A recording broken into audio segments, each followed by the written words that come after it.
By 2030, the Philippine military is projected to need 537 billion pesos annually simply to pay its retired soldiers. A staggering financial black hole that vastly eclipses the armed forces' entire core operating budget. At the exact same time, this fiscally paralyzed institution is burdened with defending an open ocean 7.5 times larger than its actual landmass. Anchored by an unfunded pension liability of 14 trillion pesos, the active military currently fields exactly 0 heavy battle tanks, 0 heavyweight multi-role fighters, and 0 submarines, all while neighboring nations rapidly deploy stealth aircraft and underwater attack fleets. How exactly does a geographically exposed, financially crippled archipelago attempt to secure its borders when the math is fundamentally rigged against it? This is an evidence-driven numerical audit of the Philippine military in 2026, detailing its exact budgetary ledger, its severe hardware deficits, and the radical, asymmetric new weapon systems it is using to frantically rewrite the geopolitical equation. Before assessing kinetic capabilities, the foundational metrics of capital must be analyzed. War is, above all, an exercise in accounting. Operating within a constrained fiscal environment, defense spending has historically remained near 1% of GDP. For the 2026 fiscal year, stripping away automatic appropriations leaves the core Department of National Defense budget mathematically isolated at exactly 295.177 billion Philippine pesos. The distribution of these funds reveals severe logistical challenges.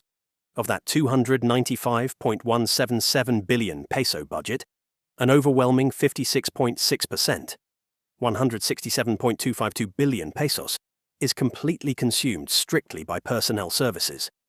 Maintenance and other operating expenses absorb another 31.8%, 94.030 billion pesos.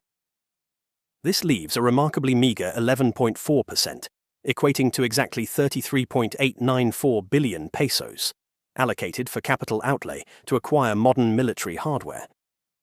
To execute the comprehensive archipelagic defense concept, the AFP requires a workforce scaled to its massive geography. In 2026, the active force reports exactly 154,870 troops, heavily skewed toward the Army's 110,000 personnel, supplemented by roughly 25,000 in the Navy and Marines, and 17,600 in the Air Force. A massive ready reserve adds up to 1,800,000 personnel.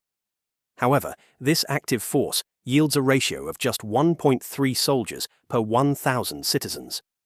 Consequently, Defense Secretary Gilberto Teodoro Jr. established a 10-year numerical target to expand the active force to a minimum of 220,000 troops, adding at least 65,000 personnel to fill critical gaps in cyber warfare, radar operation, and maritime logistics chains.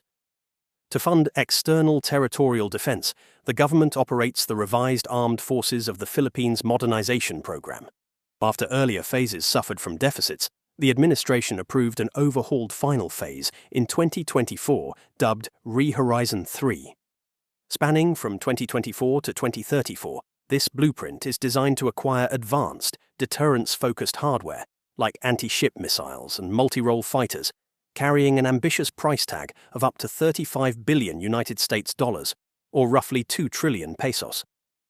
The mathematical reality of executing Rehorizon 3 is fraught with fiscal peril.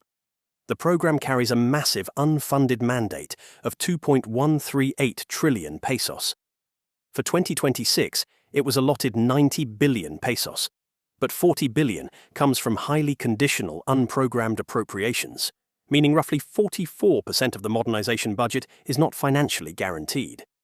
The Philippine Army remains the largest branch, allocated 142.03 billion pesos under the proposed 2026 budget. Historically, its inventory was optimized strictly for light infantry warfare in dense jungles. At the fundamental infantry ledger, the Army standardized its forces with over 114,000 Remington R4 assault rifles.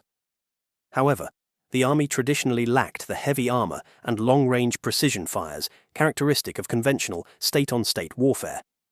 Under Rehorizon 3, the Army is aggressively attempting to rectify this deficit. In the realm of armored warfare, the Army in 2026 operates exactly 0 main battle tanks, weighing over 50 tons. This is a strict mathematical calculation based on archipelagic logistics. The soft terrain and strict weight limits of thousands of rural bridges, which generally max out at load capacities of 30 to 40 tons, make 62-ton tanks like the Leopard 2 mathematical liabilities that would physically collapse infrastructure and crack naval landing ramps. Instead, the Army mathematically invested its capital in the Sabra light tank system by Elbit Systems. The inventory features 28 units, 14 tracked variants and 14 wheeled variants, weighing exactly 30 tons, fitting perfectly within the country's limits. Powered by a 720 horsepower engine, the tank boasts a highly capable power-to-weight ratio of 24 horsepower per ton. Its lethality is strictly conventional, armed with a 105mm 52 caliber rifled cannon capable of defeating armored threats at range. Providing level 4 ballistic protection, this $172 million acquisition yields a per-unit cost of roughly $6.1 million. Supplementing these light tanks, the mechanized infantry relies on 28 newly procured Iveco Guarani 6x6 wheeled armored personnel carriers. Weighing 18 tons, the Guarani mathematically prioritizes operational mobility, transporting 11 personnel at 110 kilometers per hour. The Army also operates 15 armored mortar carriers equipped with 120mm cardom recoil systems.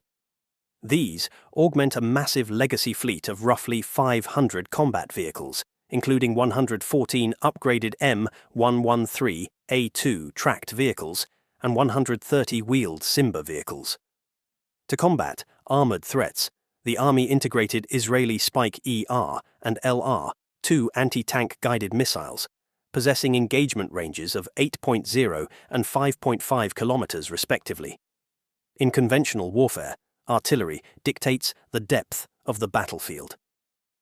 The Army's most potent ground-based asset is the Atmos 2,155mm 52 caliber self-propelled howitzer.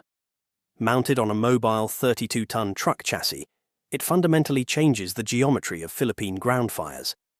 The 52 caliber designation means the length of the barrel is exactly 52 times the 155mm bore diameter, resulting in a barrel length of 8.06 meters. This extended barrel allows the expanding propellant gases more time to accelerate the projectile, generating significantly higher muzzle velocities, allowing a rapid firing rate of 4 to 9 rounds per minute. When firing extended-range full-bore base bleed projectiles, a pyrotechnic charge eliminates base drag, allowing the Atmos to strike targets at absolute distances exceeding 41 kilometers. Crucially, digital targeting computers allow modern shoot-and-scoot maneuvers. Operating with a crew of 4 to 6 personnel, the vehicle can deploy, calculate a firing solution, and fire within 90 seconds, rapidly relocating before an adversary's counter-battery radar can launch a retaliatory strike. The initial 12 units, procured for $3.4 million each, are being doubled with 12 additional units targeted for 2026.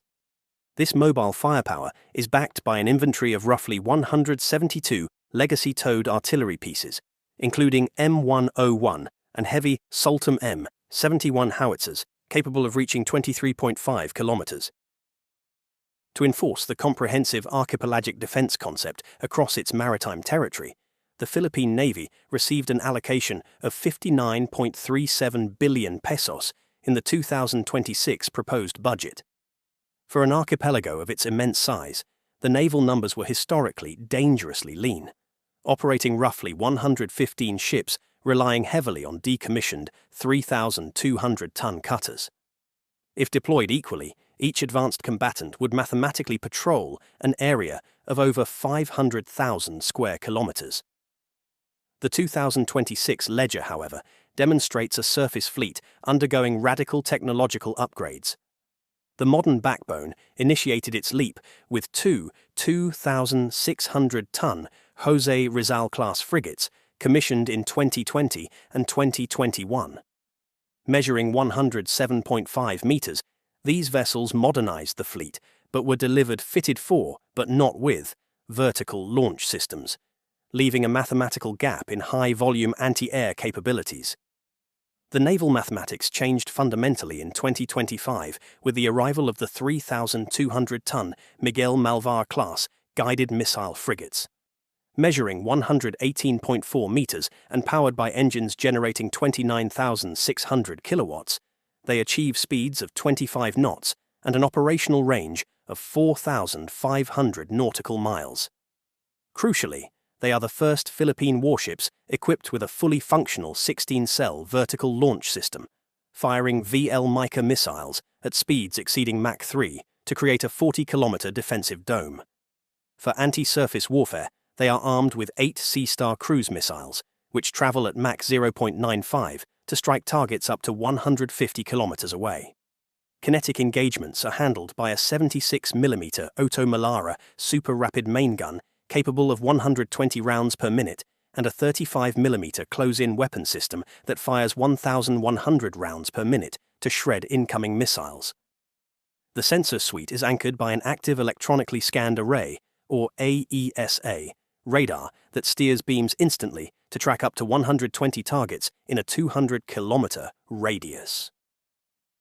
Operating off the flight deck is the AW-159 Wildcat helicopter, which successfully detected an Indian submarine during the Kakadu 2026 exercises. The mathematical success of these vessels prompted a $585 million contract for 2 additional units, yielding a per-unit cost of $292.5 million, aiming for a core fleet of 6 modern combatants by 2029.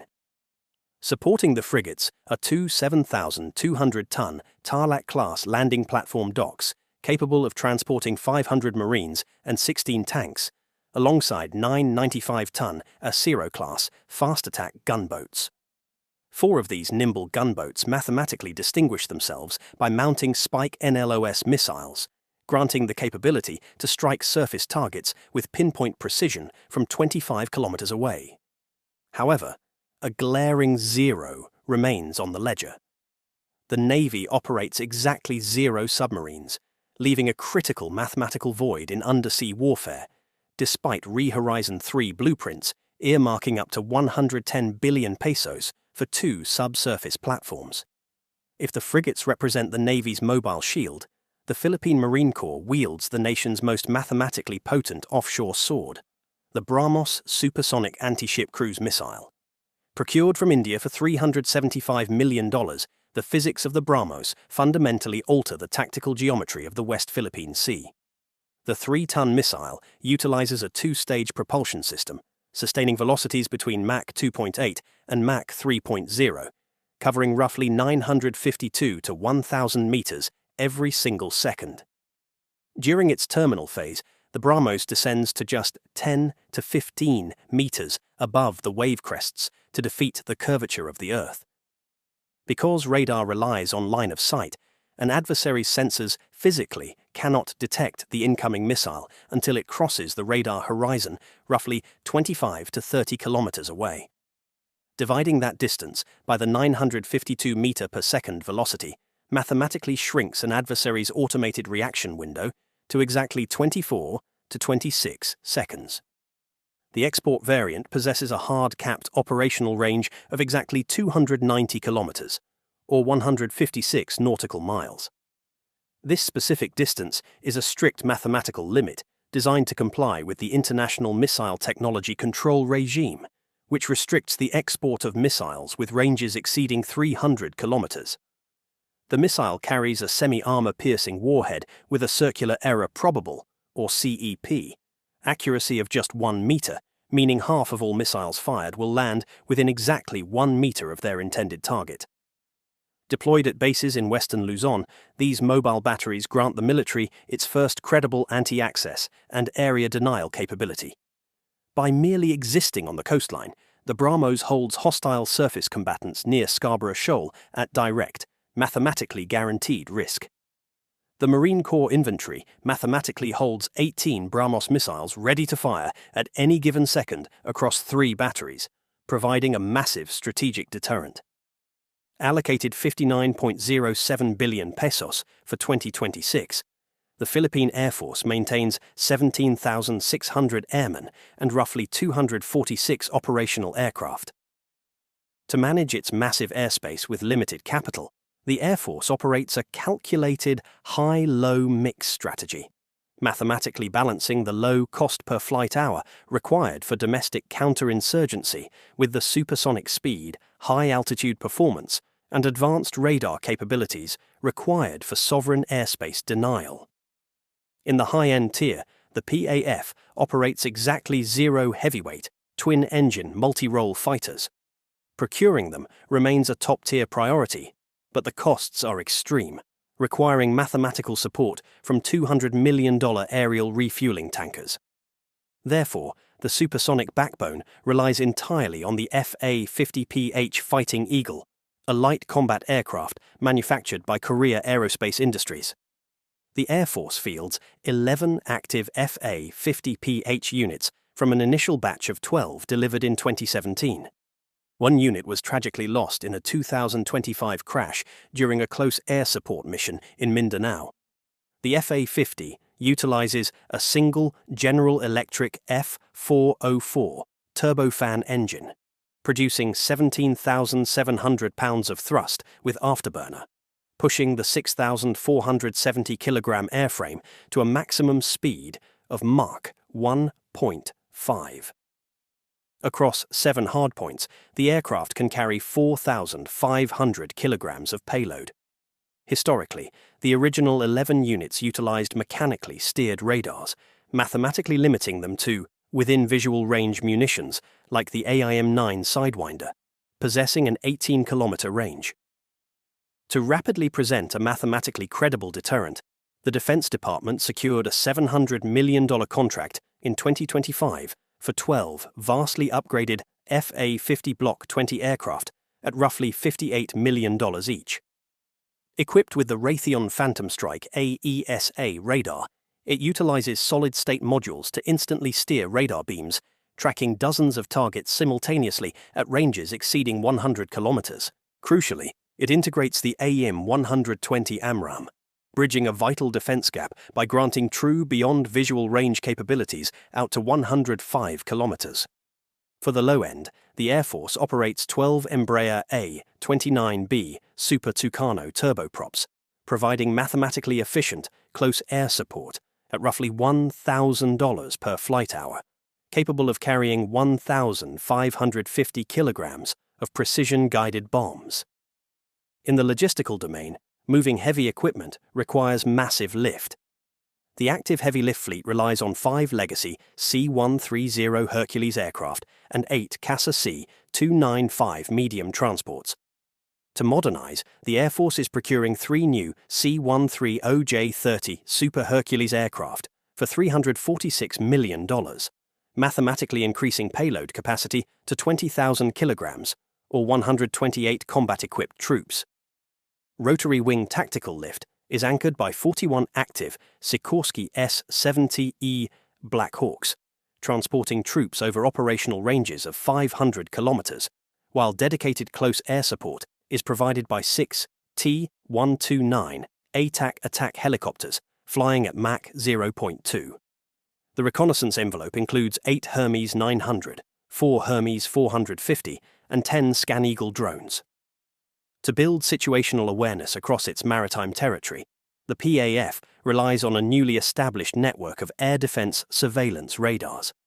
These static 3D AESA systems possess a mathematical detection range of exactly 400 kilometers, feeding over-the-horizon data directly to the National Command Center. To protect this critical infrastructure, the Air Force deployed exactly 3 batteries of the Spider MR ground-based air defense system.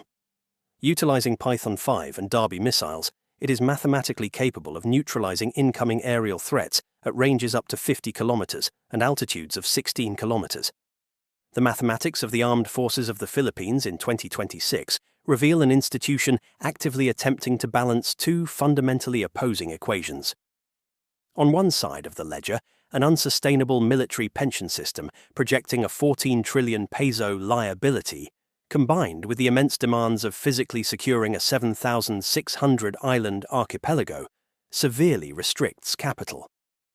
Calculated against the raw manpower of Vietnam, the deep pockets of Singapore, or the heavy armor of Indonesia, the Philippines operates at a stark absolute numerical disadvantage, completely lacking heavy 50-ton battle tanks, true twin-engine multi-role fighters, and subsurface attack submarines. However, on the other side of the ledger, the precise hardware metrics of 2026 demonstrate the comprehensive archipelagic defense concept successfully shifting from geopolitical theory to kinetic physical reality. The acquisition of 18 ready-to-fire Brahmos supersonic cruise missiles, the 3,200-ton 16-cell VLS-equipped frigates, the 90-second Atmos 2000 mobile artillery, and the AESA radar-equipped combat aircraft represent a highly calculated asymmetrical approach to national defense.